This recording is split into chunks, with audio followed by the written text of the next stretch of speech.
Quick disclaimer before I tell this story, I love my dad very dearly. I loved him when he was alive. I took care of him when he was sick. I respect him very much, but it's also possible to love and respect someone and be honest about some of the ways that they failed you as a parent. So this story features Mary and my father. If you're not familiar with Mary, Mary is a family member that I had to cut off because Mary openly, boldly mocked my father's grave to me on a phone call. So in this story, Mary is visiting, as she often did, and my father is at work, and I get invited to a supervised pool party, and I inform Mary and my father that, I've been invited to this party, and they give me permission to go. Now, I get a curfew, a very strict curfew. I need to be back home by 7 p.m. No worries at all. At the end of the day, I was a teenager, so I'm not going to be fighting rules about when I should be back home. Now, the pool party was hosted by a guy. Like I said, it was supervised, was at his parents' house. We're 14, 15, 16. We're not going to be throwing pool parties on our own.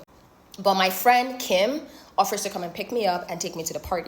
7 p.m. rolls around. I start telling Kim and the guy who invited us to the party, like, hey, I need to get home. Otherwise, Mary is going to blow a gasket. Anyways, I'm sure you guys know it's quite difficult to pull people out of a party when they're having fun. So the guy takes us with his parents' car. So driver, driving, the guy in the passenger seat, and me and Kim at the back. They drop me off at home. I hug my friend and they go. When I get in, Mary is pissed. Why are you late? You're supposed to be back home at 7. What were you doing? Starts accusing me of doing bad things with boys as she always did. And I'm trying to apologize, like, I'm really sorry, but I had to wait for Kim to get ready so that we could head home, so she could drop me off.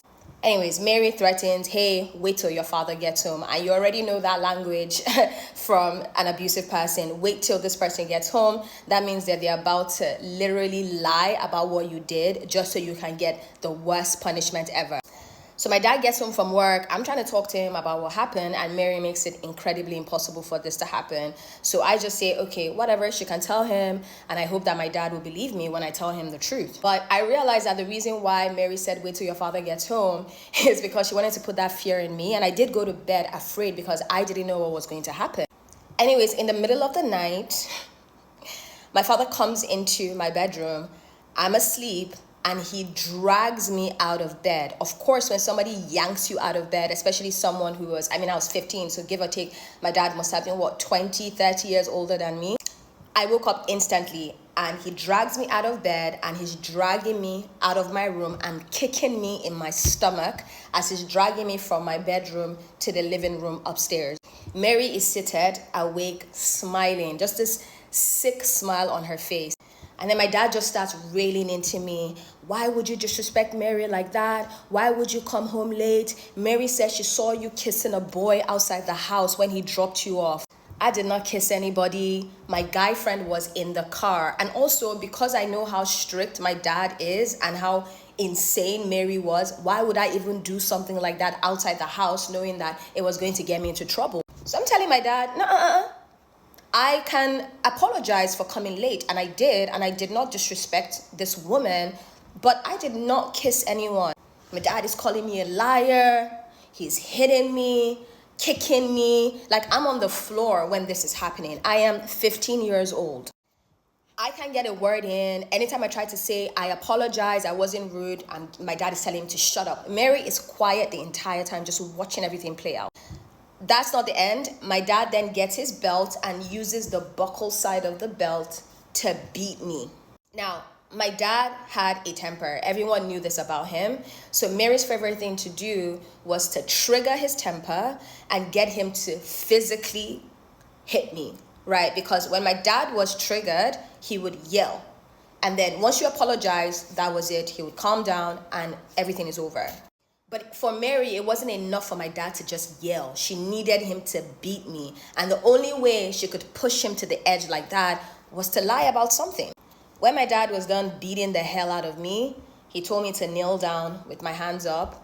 And I knelt down from the time that he dragged me out of my bed till the next morning when everybody in the house woke up and saw me crying, tired, exhausted, and in pain. Even though this memory no longer brings me pain, the reason why I will never forget it is that I was a young girl. I was 15 years old. Why am I experiencing that kind of violence at home? And also, the fact that my dad didn't believe me. You know, the fact that I was telling him I didn't kiss any boy and I apologized for coming home late. And he chose to believe the word of his family member, yes, but over his own child, you know, and he continued to believe a lot of lies. And that affected our relationship for years. And the only reason I could forgive my dad, especially a year before he died, was because I could genuinely see that at that point, he realized that he had made a lot of mistakes and he had chosen the wrong side. So my dad did apologize to me, and it took a while, but I did forgive him. And I will talk about some of the things that I did that helped us repair our relationship and gave me more time with him. And I was able to love him and care for him before he died. But yeah, I will never forget this thing that happened. Not because I'm holding a grudge against my dad, but because who forgets being dragged out of bed at 2 a.m? Nobody.